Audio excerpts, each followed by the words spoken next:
The price of gold continued to climb to record highs Wednesday as the U.S. Federal Reserve said it would keep interest rates exceptionally low for an extended period of time. The announcement, which came at the end of the central bank's two-day policy meeting, means that the U.S. dollar will continue to weaken in world currency markets.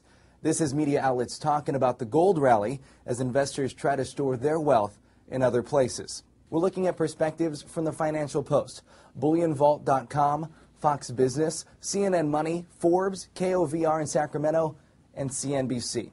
CNN Money explains the implication of the Fed's announcement. The dollar, which is down 6% this year, has been pressured by concerns about the growing U.S. budget deficit and rock-bottom interest rates. A weaker greenback makes dollar-denominated commodities, such as gold and crude oil, cheaper for buyers in other currencies.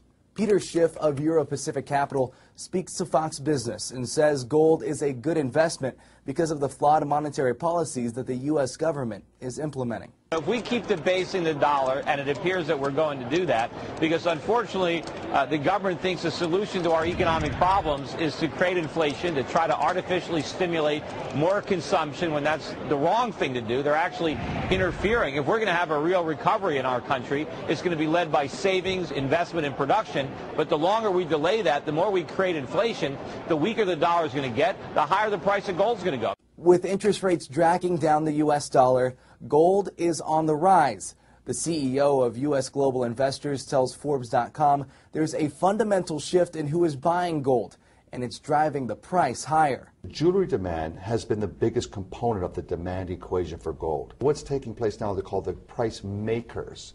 And the price makers are financial entities. They're saying, we want to have gold as an insurance in our portfolio. And I've found that gold can go up if you have any type of real strong financial instability. The Financial Post took note of India's surprise purchase of 200 metric tons of gold on Tuesday.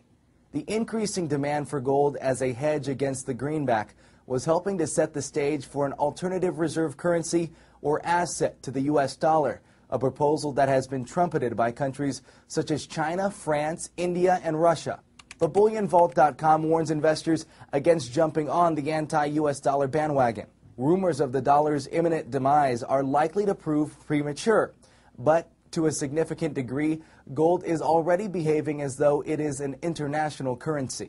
The CBS affiliate in Sacramento takes the issue off of Wall Street and onto Main Street, where unemployment is driving people to search for gold.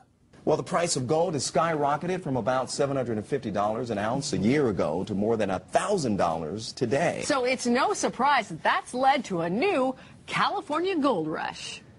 So what do you think? What will happen to the price of gold with interest rates remaining low?